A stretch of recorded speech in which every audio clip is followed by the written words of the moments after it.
The world is absolutely taking sides. It's deciding. And the bigger question, to me, the thing that is not being paid attention to is that we're talking about Russia and China. Everybody's talking about Russia and China. There's a trade bloc that Russia and China are part of. And that trade bloc is called BRICS. Yes. Brazil, Russia, India, China, and South Africa. When you look at all of those countries together and you look at their history of activity in the UN resolutions against Russia, you start to see a very clear picture. Brazil, China, India, Russia, and South Africa are all either abstaining from UN votes or openly supporting Russia.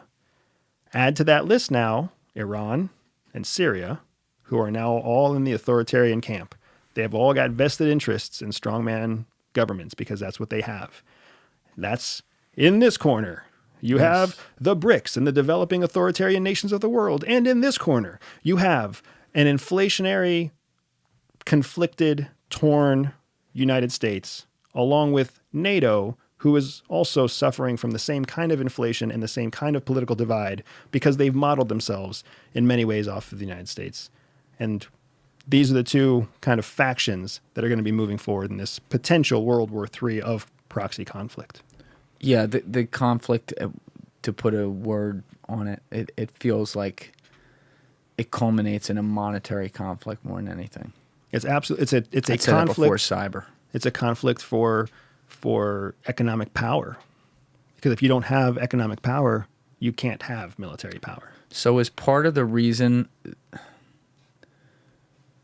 like, everyone gets real upset about the whole Ukraine thing because there's a lot of money going in there and everything, and we haven't technically put boots on the ground, which I appreciate that part of it.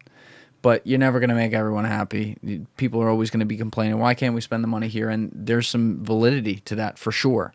And, you know, the Ukrainian government certainly has always had a lot of problems, and that has not changed just because they're in a war. So I get that. But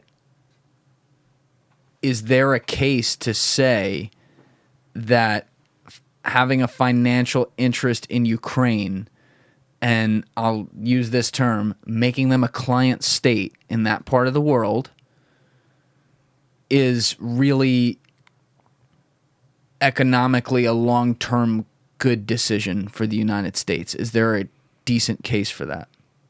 I wouldn't say that there's no case.